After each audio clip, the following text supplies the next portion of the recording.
Okay, so I'm so excited. Q&A with Cherry Carter Social House, aka Allie and Melissa. This is a really fun opportunity to talk to. First of all, this is my marketing team. I've known them, full disclosure, I've known them for years. They worked as Kid Swim employees, and now they have flown the nest and started their own LLC together. But they're a brand new formed entity themselves and working together. So I think this is a really unique opportunity to talk about partnerships, the entity they chose, marketing stuff. So we've got a few areas that we can really get some good info. I just want you to talk a little bit about how you guys, your working relationship, how you started working together, and at what point did you start having that conversation of, hey, do you think we might, or could we, or should we, or like, what direction is this going? I'd love to know the backstory. Yeah, so it's actually something that Melissa and I revisit a lot because we like to talk about the, beginning days and how it all kind of came into formation, because it's a good reminder of where we were a few weeks, a few years, ago, to kind of, get some self-pride and to see how far we've come. So how we started was Melissa was a Kid Swim hire, and she started working in the office while I was on maternity leave. I believe that she was going through her training at the time that I was on maternity leave. Is that true? Yeah. That blows my mind, like how much has happened and all this. Okay. Continue, please. Yeah. So we can put a more timeline to it. My son is 2 years old. So about 2 years ago, this is how this all kind of came into formation. Yeah. So I came back from maternity leave, and we had a few in-person meetings with the Kid Swim team. And I met Melissa, and I was instantly blown away. And truth be told, walking into the meeting, I had heard wonderful things about her, and I knew that they had hired someone who had social media experience, and had marketing experience. And so it was a little intimidating. Like, here I was, brand new, coming back into maternity leave, and I was like, oh, that little imposter syndrome, that little worry, like, oh no, is this person going to be better than me? Are they going to like me? How am I going to navigate this? Right. And we met, and it was literally like talking to an old girlfriend that I've known forever. She inspired me. She motivated me.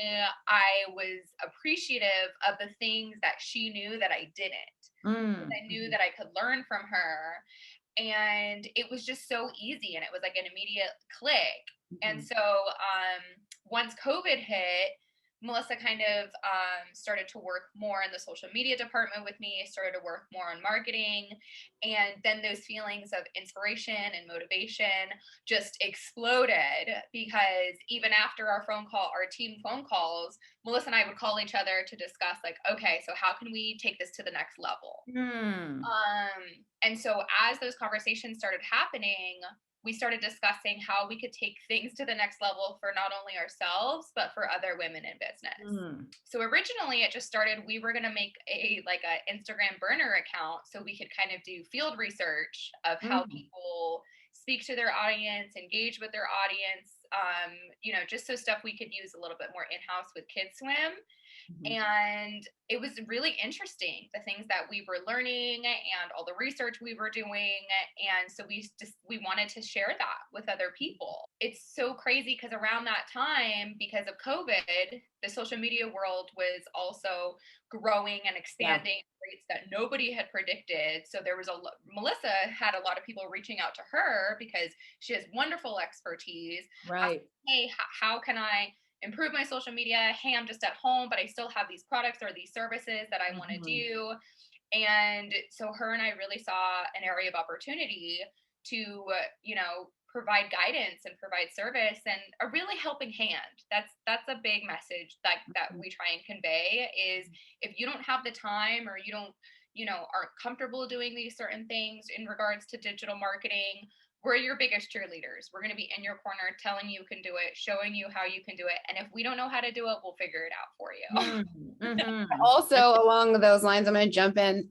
Yeah. When people were calling me and asking me all of this stuff, I was like, shoot, like I'm not good at talking. I don't feel like I'm as good at talking to people, and I'm not good at being my own cheerleader. And I didn't feel comfortable charging people for the things that I had been doing for so long. Oh, yeah. I needed Allie, and I would call her and be like, this person is asking me about this. I can't take Yeah. it. Or what do I do? And I kept doing things for free. And she's like, you can't do that anymore. So like that helped us start the conversation of us Yeah. starting business together, because I just I could not do it by myself. I didn't want to do it by myself. And I knew that I didn't have all of the skills. I knew that I had some, but I'd be like top heavy in one direction with the skills that I had. But I'd just be doing things for free for everybody because I couldn't have the conversations with them about how to charge them. And You know, Allie has that. I want to get back to you and Melissa for a couple more things I want you to elaborate on, but I do want to point out that you bring up such a great point about a partnership, which is ideally you play off each other's strengths and lesser strengths, rather than, I don't like to say weaknesses, but you know, areas where you don't shine as much confidently yourself. And it's helpful to have somebody that you can go back and forth with, who you're better at certain things, their skills are more developed in other areas. And that helps really build a full fleshed out, you know, company of partnership. So it's great. It's much preferred to two people that are both strong in the same areas. Right. You know, obviously you get what you get, but it's nice when you have complementary skills that help each other. So Melissa, is there anything you'd like to add to your backstory on this? Because I know another thing I just want to point out is that Melissa is an incredibly talented and accomplished musician in her own right. She had an amazing Instagram already following. She's super skilled at promoting herself and her talent and, you know, all of that. So that was already there when she came to the table to work with us and Kids Swim and all that. But tell me how like it's developed for you and how you feel now with this. Yeah. So that's actually how I got into this, because as an artist and a musician, you have to be your own marketing department as well. And I couldn't afford as an artist to hire a marketing department or a social media manager, essentially. And I had an attorney who said, you need to hire somebody, and I couldn't afford it. So I went and took a bunch of classes, and I started to teach myself all of the social media marketing through courses online. Amazing. Once I did that, that's kind of what taught me I practiced on my own social media presence. And then for the companies that I had been working on as my side hustles, as all of us artists have, I started to do it for those companies, and I just kept learning and kind of practicing on all of them until I got really comfortable doing it, where people were calling me, kind of asking me to do it for them. And that's when I started to just do it for people. But I wouldn't charge anyone. It was always for free. Well, you know, and I want to say this, that certainly we want to ask, you know, be compensated for our time and what we're worth and our value. And that's a process of growth in the fields that we're practicing in.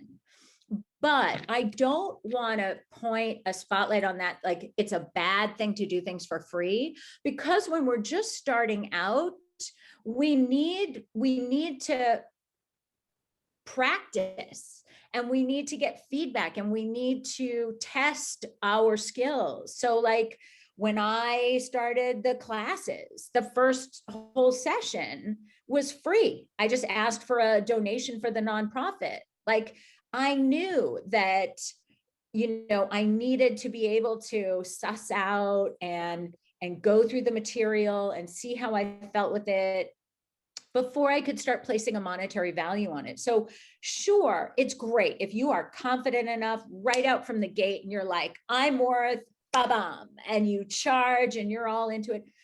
Great for you. Like, there are people who have that, but I don't want to say that not charging in the beginning is a bad thing. You know, of course you don't want to keep giving it away. You want to know when it's time to start, but you got to practice your skills. You got to work through it. And sometimes doing things pro bono really does have value because the pressure's off. Yes. you're doing things for people, you're giving them content, you're helping them, you're providing them a service or whatever. And there's no pressure on you. So you can really just focus on the content and then say, okay, this was really good. Like, I am good at this. This works. Now let's start bringing in a little money for this, So just want to make that clear that, okay. So and it's I not agree with you. for, Right. For that, if I hadn't done that for that long, I don't think I would have been able to develop the skills the way that I had, because I'd be feeling pressured. Right. So I do think that the timeline was good with all of that. Yeah, absolutely. Okay. Well, I love all of this. It's so fun to talk to you guys about this. And so now, starting a business as a partnership, right? It has some really great advantages in that you have someone who's right there with you. You guys are walking this walk together. You can, lean on each other and share frustrations, and, you can commiserate and support each other, which is great. But it also I could see it can come with challenges. And so when you guys started to have the conversation about, hey, maybe we should do this together and form our own thing, what did those conversations look like? And what tips would you give to somebody else who's thinking of forming a partnership with a friend, a coworker, someone they already know? Like, what are some ways that you think would be helpful for them to navigate that process? Well, when we were first having these conversations, to be very transparent, I kind of threw it out there with Allie, like kind of joking with her to kind of feel her out. So I'd send her like some emails, like, right, but this is just all like my anxious brainstorming brain, and send her things like that, like, to be, kind of hiding it a little, just to see what she would say back. And so our conversations kind of started in like, well, what if we did do something like this? It was kind of joking. And then she seemed into it. So I was like, okay. And we kind of like played back and forth like that. And then we were like, wait, no, we're both really serious. Okay. And then the conversation like developed further into more serious conversation from there. Allie, would you say? Yeah, definitely. And so it's interesting because, Lisa, as you were asking that question, immediately my biggest tip is communication. So, Melissa and I are in communication all the time, regardless if it's good or if it's bad, even if it's personal or if it's business, because at the end of the day, we are still human. So, feeling each other out and gauging each other's workload, gauging each other, how you're feeling about certain things, whether it be a client or a certain project, you're there as a support system. And it really kind of mirrors a relationship, because sometimes those, relationships change and you grow and you have to kind of learn and be flexible. And all of that isn't possible without communication. So even the way she approached me about it, kind of sending me an email and testing some stuff out, she was communicating. I read into that and I was like, yes, this is something that I'm interested in. This is something that I want to learn. So I kept it very honest with her at how serious I was, and it blossomed into this. And now, when you're putting together sort of your wish list for what you'd want the company to look like, feel like, the division of labor, your roles, and even money, how you're getting paid and how you split the profits and all of this, did you feel like you needed to be very clear about things right up front, or was it more of a gradual rollout over time? What do you think, or what happened? I feel like it's been pretty gradual, because Allie and I are both learning together. We've essentially neither of us have never really been business owners, aside from my music. So we're kind of figuring it out together ourselves. And because I'd say we kind of over communicate. So because we over communicate and really are just always very clear in the way we talk to each other anyway. Yeah. I'm not afraid to say anything to her, and I don't feel Allie is afraid to say anything to me. So I never walk away feeling worried or concerned, I will ask her anything. I know she's gonna ask me anything. I feel like there's like a very deep sense of trust, and I know if there's a concern, she's gonna ask me, vice versa, I feel like. Amazing. So we're kind of just figuring it out as we go together. Yeah. And we're trusting, I think, together that we're going to figure out the things we need to figure out in partnership, with splitting things and the gradual growth of how this business will continue. But we did talk about like our big dream and our visions, and it seems aligned. Okay, I love that. And by the way, it is so easy to work with both of you. I mean, it is like butter smooth, you know, and whether you're both there together or where, you know, you can't both be available and I get one or the other and we're chatting, like it never feels strained. It never feels like, you know, one person is stronger to deal with than the other. You guys are super, very much in sync. It really comes across that you guys are of the same vision and mind, especially when it comes to my businesses. You know, audience needs to know that these two women handle all 4 of my businesses. And one is a nonprofit, one is women's business classes, one is a long established swim school, and the other is a pool consulting. So they're all in some ways, very, very different, even though I'm at the helm of all of them. And so it's me, but they're all very different. They all have different energy, voice, visuals, and goals. Every business has a different goal. So it's really amazing how quickly you guys have taken on that and been able to make sense of how to manage all of those. So real deal. You guys are total real deal. I would pit you against any firm with, you know, big names and big offices any day. And you listen really well. You listen to what's going on. So I appreciate that. Okay. Why did you guys choose an LLC? What was that for? We were told to. We're learning. And because we're form a partnership, there is that option where you can just do a partnership. Right. But you guys chose LLC. So did you, I'm just asking because as people are forming their entities, it's good to hear why someone chooses one over another. We are, I also were in 2 separate states, and I believe that it had to do with that, because our LLC is in California, even though I'm in Tennessee. Okay, that's good. That's good to know. All right, so that has something to do with it too. How would you describe your unique brand as marketers? What do you think are your, you know, is your sort of stamp of your niche that makes you shine?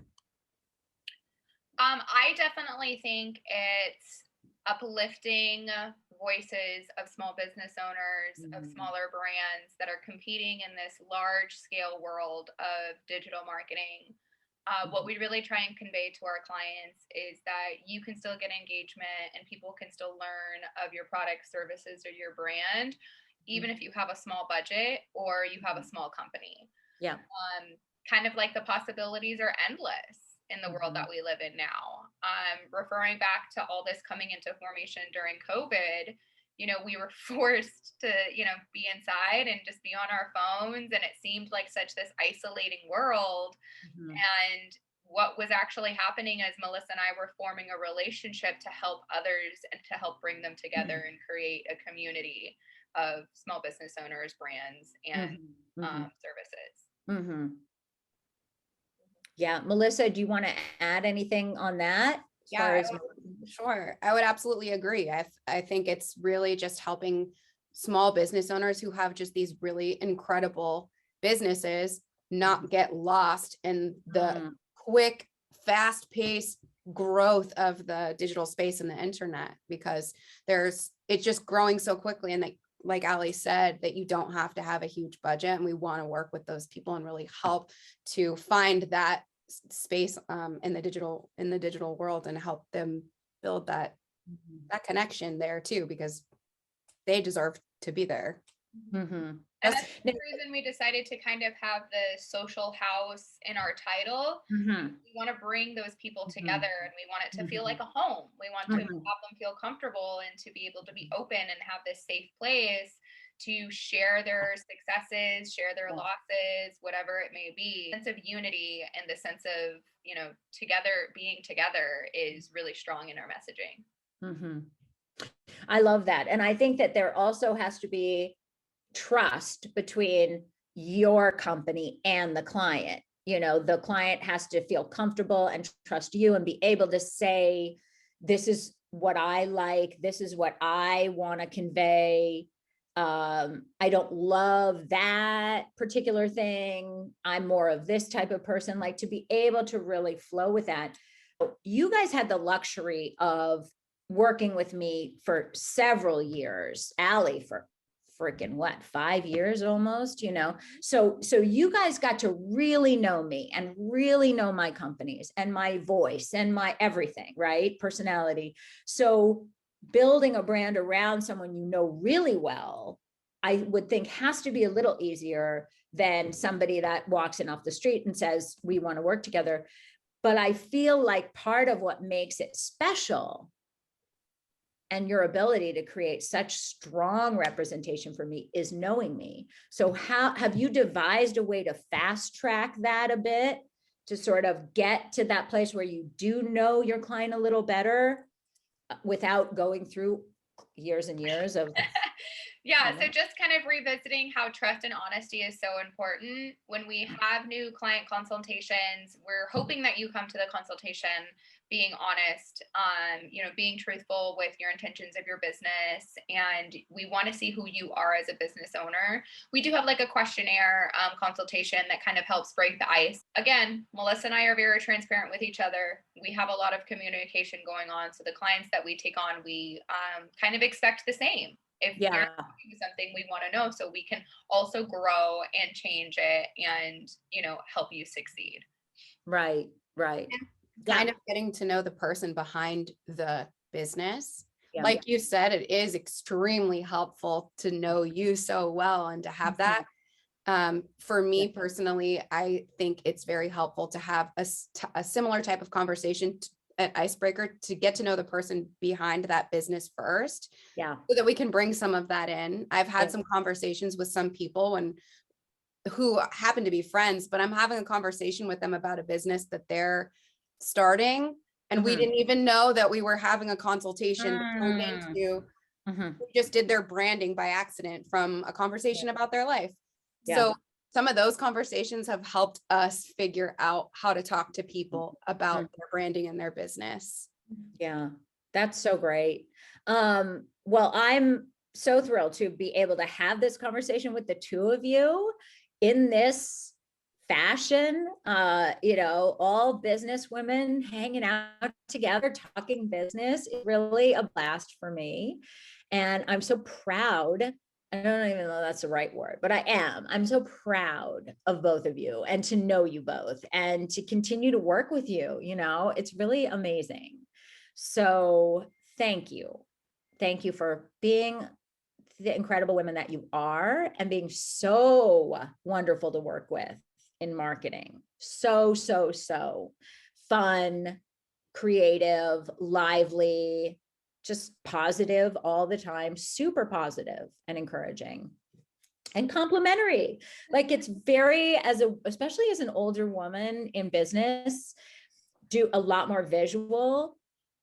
We get self-conscious as older women putting ourselves out there in a younger format generation, right? I mean, the generation really, the visual format is really geared toward younger people, which isn't to say that we can't invade that space and be confident in it. But it is a little bit more like, oh, I'm older and I'm doing this, I'm jumping up and down, I'm doing a dance, I'm, lip syncing, like all these fun, silly things that I think actually are good for older women to continue to do and, challenge themselves and be uncomfortable and try new things. But, you want someone who you can trust, who's gonna just take care of you and not make you look ridiculous. Unless of course you're trying to look ridiculous, that's fine too. But you know what? You've got my back. You know, I know that what you're putting out there, I totally trust you, trust your judgment, all of that. So it's so great working with you. Oh my gosh. Well, you inspire us for sure. And we never would have met each other if we weren't working for you. Like, and we probably wouldn't have even started our business if we didn't have you as right. Seriously. Like a full circle. Yeah, it really is. Listen, we could do this all day and just, you know, so fun. Give each other high fives, but I'm excited for it to be out there. And thank you guys so much. And I will see you later, I'm sure. Yes, definitely. Thanks, Lisa. You bet. Have a great day. You too. Bye.